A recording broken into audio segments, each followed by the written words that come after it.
Mga tol, malapit na po tayo sa bahay. Ito po si Benjo, yung sinaniban po ng tikbalang. Ano Benjo? Ano nararamdaman mo? Hala. Hoy! Hoy! Benjo! Benjo! Hoy! Hoy! Ano nangyari? Hala.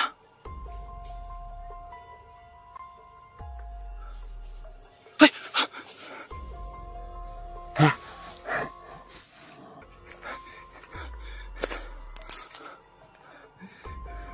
Maawa po kayo. Pawalan niyo po si Benjo. Kayo po ba yung tikbalang?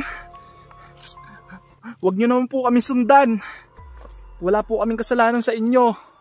Kung kayo man po ay nabulabog namin sa lugar, kami po ay nag-i-explore lamang. Huwag niyo naman pong gawin sa amin to.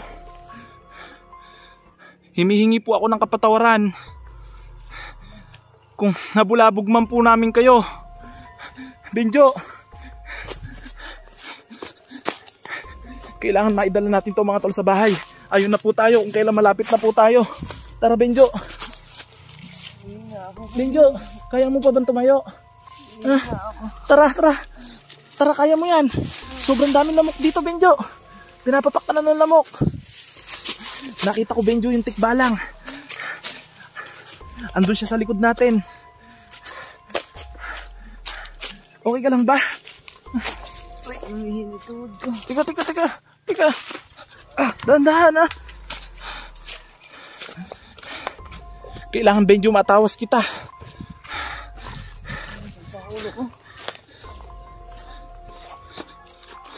Gagawin niyan tikbalang Benjo. Kailangan kausapin natin siya Benjo. Kailangan puntahan natin siya at alayan natin. Sabihin natin na wala tayong pakay na masama sa pagpunta doon. Dahil parang hanggang dito. Grabe, kinikilabutan ako. Ito po mga tol, yung nilagtas po natin na aswang po na inalisan po natin ng bertud. At himihingi po ng tulong ito dahil yung anak niya daw po ay nanganganib daw po sa ilalim ng tulay dahil hindi daw po hanggang ngayon makalakad. Nakahiga lang daw po at binabantayan daw po ng mga kasama niyang aswang. Siya po yung umatake po galing sa itaas ng kisame dahil pinaghihiganti daw po niya yung anak niya. Nagpapahinga po siya para makapagbawi po ng lakas. Tara na Benjo, umupo ka lang, kailangan mo umupo. Ano ba yung nararamdaman mo? Sobrang sakit ng ulo mo? Nako kailangan tawasin kita Benjo. Kukuha muna kita ng tubig. Gusto mo ba iminom ng tubig?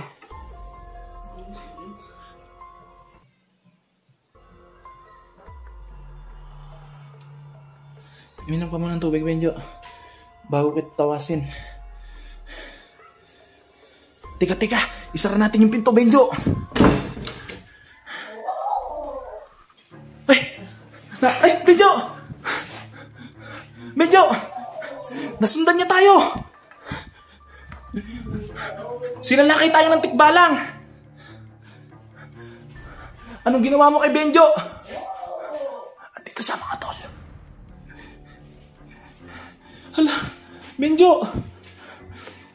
Kusakras ni Lux, nung daos ni Dux, baderito sa tanah, nang guamswades mi bana, sunt malakwelebas, epsibinina, pipas.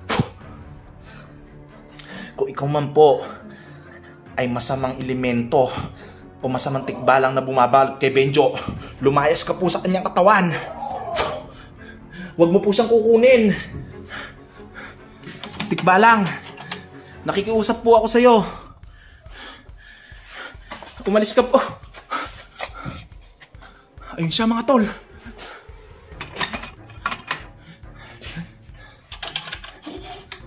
Ano po ba yung pakay mo sa amin? Bakit ka po sumunod dito? Sinasalakay mo po ba kami? Pero wala po kaming plano na gambalain po kayo. Maawa ka po kay Benjo. Benjo! Hala, ano nangyari? Gimising ka Benjo. Hindi siya tinatablan ng protection prayer mga tol.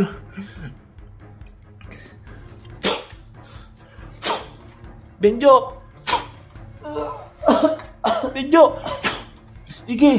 Ilabas mo! Igi!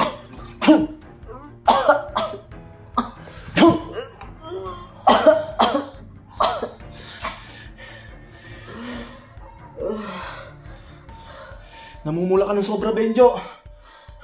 Diyos ko po. Kailangan mapuntahan natin yung tikbalang. At kakausapin ko siya. Kailangan makausap natin siya. At kailangan maalayan natin siya. Para ipaliwanag sa kanya na yung pagpunta natin doon ay hindi para mambulabog. Kaya lang tayo pumunta doon para mag-explore. Alam ko na nandito ka lang sa paligid. At ikaw yung tikbalang na sumanib kay Benjo. At sumalakay sa amin. Alam ko rin na nasundan mo kami. Nakikiusap ako sa iyo kung naririnig mo man ako. Handa kami ni Benjo na pumunta sa iyong bahay. Kung saan ay sinaniban mo si Benjo para himingi ng kapatawaran. Handa rin kami mag-alay para pagbibigay galang sa iyo bilang paghingi ng paumanhin upang kami ay iyong mapatawad. Wala namang kaming intensyon na masama sa pagpunta doon. At malinis ang amin hangarin ni Benjo. Nakatulog na po mga tol si Benjo. Pero nakasuka na po siya. Tara mga tol, lalabas tayo.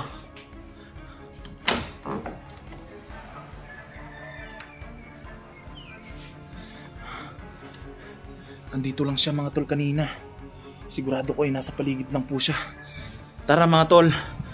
Pupuntahan po natin at iikutin po natin yung area. Hanapin po natin yung tikbalang at para po sabihan siya na huwag niya na po kaming gambalain dahil wala po kaming intensyon na masama. Uy! Parang nakita ko siya mga tol. Parang katulin niya.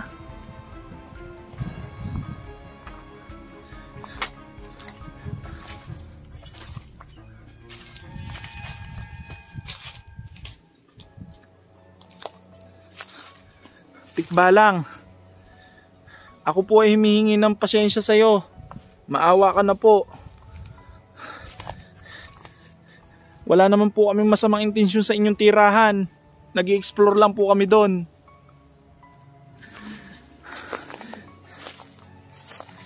Sana po ay wag niyo na pong bigyan ng sakit si Benjo dahil po namumula yung tao pagka po nakakaramdam po siya ng matinding sakit ng ulo.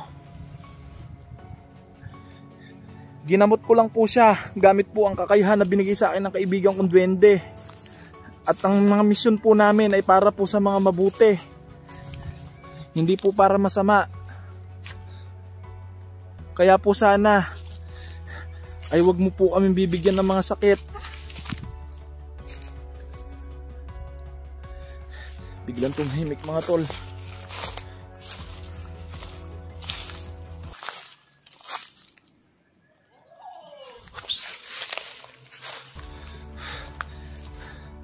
Nasa malayo siya mga tol. Naririnig ko yung boses niya.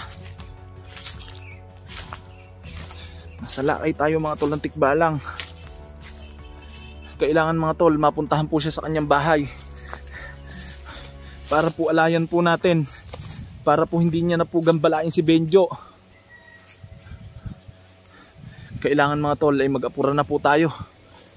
Pupuntahan ko na po mga tol si Benjo.